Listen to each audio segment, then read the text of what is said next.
Welcome families to the INPP Movement in Schools program. This information session will give you the why and the how of the program that your school is participating in. All of us are moving all of the time. It began with our fetal movement, and now how much do we love watching our kids move to express themselves physically? But it's our kids that don't stop.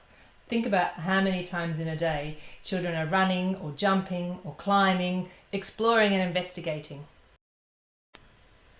All of us, but children in particular, express emotion through movement. Stop and think of your day so far. It's a safe bet that you've hugged, laughed, cried, stomped your foot, waved hello or goodbye. And our experience of the world through our senses is also the result of movement. Touch is the movement of nerve endings and pressure sensors.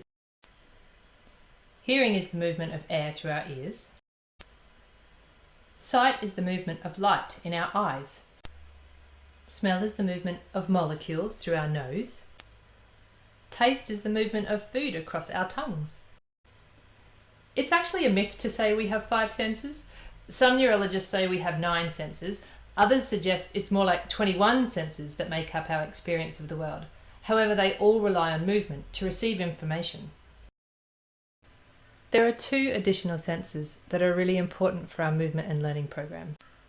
The first is proprioception. You may have heard it called body mapping. It is our sense of self, knowing where our bodies are with our eyes closed. You might like to try this deceptively simple task. Stretch one arm up into the air. Stretch the other arm out to your side.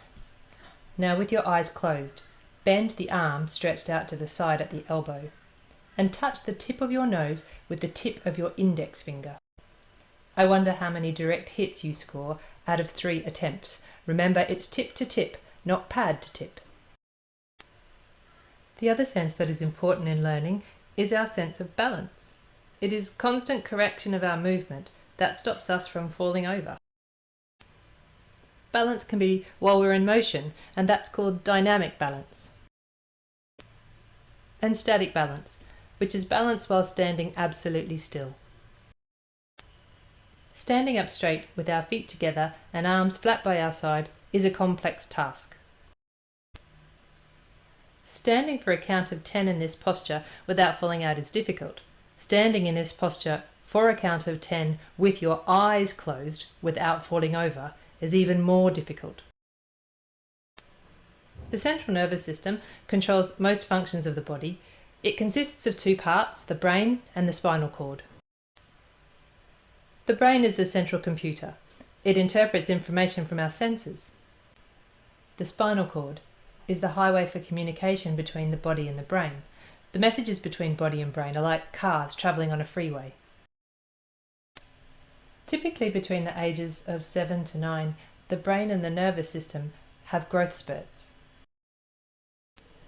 The corpus callosum, the bridge between the 2 sides of the brain, will expand, and this means that information is shared across the 2 hemispheres much faster, and this is a very important step for learning to read.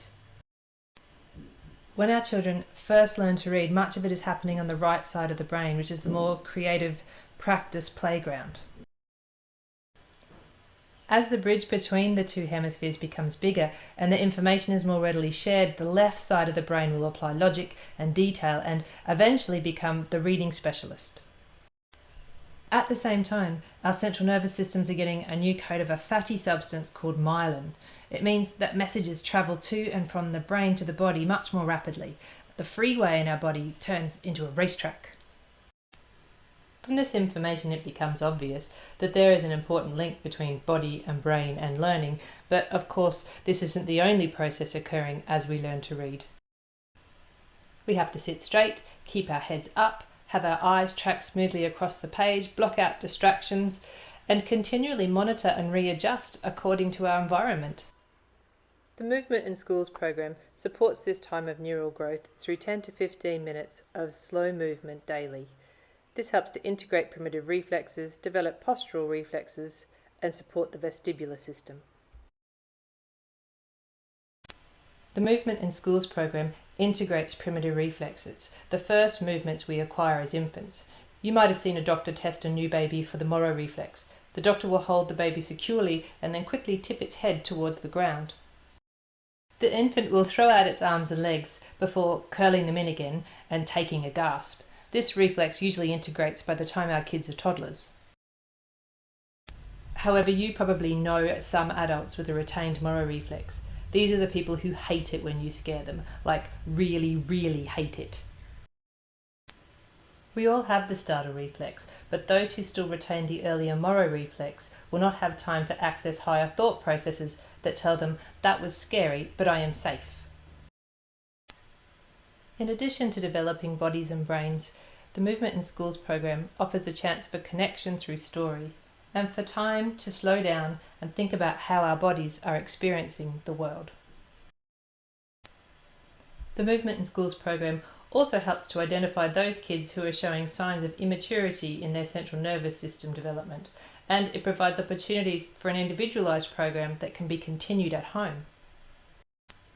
So now you know a little bit more about the body-brain movement connection.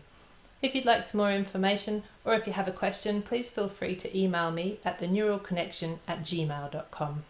Thank you very much.